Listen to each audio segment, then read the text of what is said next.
시청자 여러분 안녕하셨습니까? 크리스찬 아이의 오영택 목사입니다. 시카고 지역 일원에 눈이 내리고 기온이 많이 내려가면서 겨울임을 실감케 하는 나날이 이어지고 있습니다. 교회 절기로는 예수 그리스도의 이 땅에 오심을 기념하는 성탄을 맞이하고 또 다시 오실 그리스도를 소망하는 대강절 절기를 보내고 있는데요.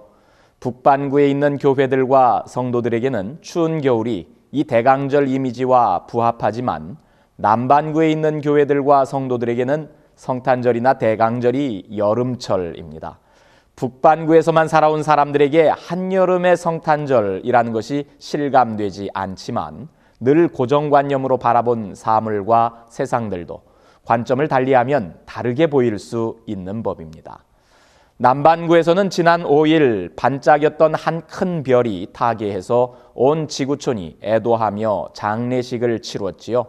바로 전 남아프리카 공화국의 대통령이었던 넬슨 만델라가 95세의 일기로 우리 곁을 떠나 바로 오늘 장례식이 진행되었습니다. 넬슨 만델라 전 남아공 대통령은 자국의 민주화와 반인종차별 정책의 상징이자 국민의 아버지로 불렸던 인물입니다. 그는 남아공 백인 정부의 극단적인 인종차별 정책에 반대했다는 이유로 27년간 감옥살이를 했었다가 1990년 71세의 나이에 남아공 최초의 흑인 대통령이 되었고 대통령직에 올라서도 화해와 용서를 외쳤던 인물이었습니다. 세계에서 가장 존경받는 지도자 중 한 명으로 손꼽히던 넬슨 만델라의 모든 업적 가운데 이코노미스트지는 가장 두드러지는 두 가지로 다음의 업적을 손꼽았습니다. 첫째는 억압에 맞서면서도 강인함과 넓은 도량, 품위를 잃지 않는 모습입니다. 27년간 그를 감옥에 가둔 자들이 편견이라는 감옥에 갇혀 있는 동안 만델라는 그 누구보다 자유로웠고 인내심과 유머 감각도 잃지 않았습니다. 당시 함께 생활한 교도관들은 그 누구보다도 만델라를 존경하게 되었답니다.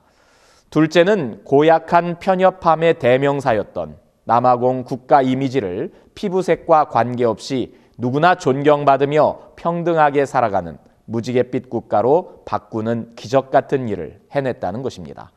정치인으로서 만델라는 많은 자기 모순을 갖고도 있었습니다. 천재도 아니었고 스스로가 누누이 말했던 것처럼 성자도 아니었습니다.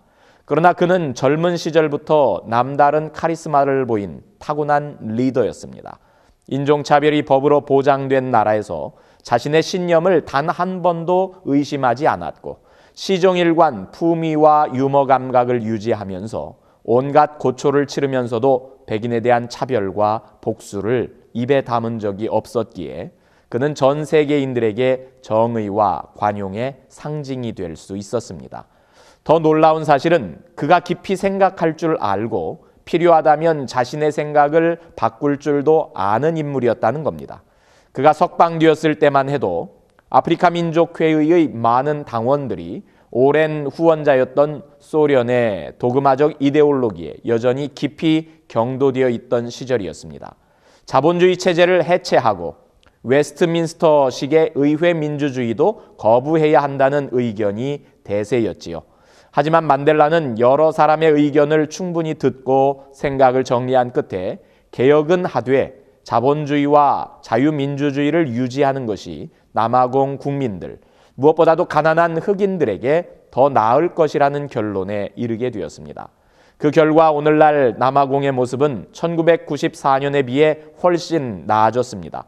인간의 존엄성이 보호받는 사회가 된 것은 물론이거니와 흑인 중산층이 등장했고 주기적인 선거가 치루어지고 있으며 언론은 활발하고 법과 제도도 잘 갖추어지게 되었습니다. 만델라가 대통령직에서 물러난 이후 남아공 사회는 실망스러운 두 명의 지도자를 겪었습니다. 경제성장은 지지부진하고 정치판의 부패와 권위주의, 포퓰리즘이 심해졌습니다. 만델라가 그토록 혐오했던 인종 간 반감이 공적 담론을 오염시키고 있습니다. 실업과 빈곤, 빈부격차는 여전히 문제로 남아 있습니다. 성역에 가까운 만델라의 아우라 덕분에 근근히 입지를 지키고 있는 아프리카 민족회의도 부패와 비효율성으로 인해 비난을 사며 경쟁 정당들의 도전을 받고 있습니다. 아프리카 민족회의의 실패가 만델라의 잘못은 아니지만 만델라에게도 아쉬움이 남는 것은 사실입니다. 자신의 뒤를 이은 지도자들에게 강력하고 단호한 조언을 주었다면 어땠을까? 외교 분야에서는 기존의 우방들에게 지나치게 의리를 지킨 게 아닐까 하는 아쉬움들입니다. 하지만 그가 평생 이룬 거대한 업적 앞에서 이런 아쉬움들은 별것 아닌 문제거리인 셈입니다. 이코노미스트는 그에 대해 이렇게 기술하면서 지면을 닫았는데요. 이 세상 모든 사람이 공감하고 존경할 만한 구석을 한 몸에 갖춘 우리 시대의 인물로 넬슨 만델라 외에 다른 이름을 떠올리기란 무척 어렵다. 한마디로 그는 훌륭한 인간이었다고 말입니다. 평화의 왕으로 오신 그리스도를 기다리는 계절에 오늘날 평화의 사도의 본을 보여준 한 인물이 세상을 떠났지만 예수 그리스도도 넬슨 만델라도 우리의 가슴 속에서 영원히 살면서 평화에 대한 소망을 불태울 것입니다. 그럼 시청자 여러분, 추운 겨울 건강에 유의하면서 다음 주 이 시간에 다시 뵙겠습니다. 그때까지 안녕히 계십시오.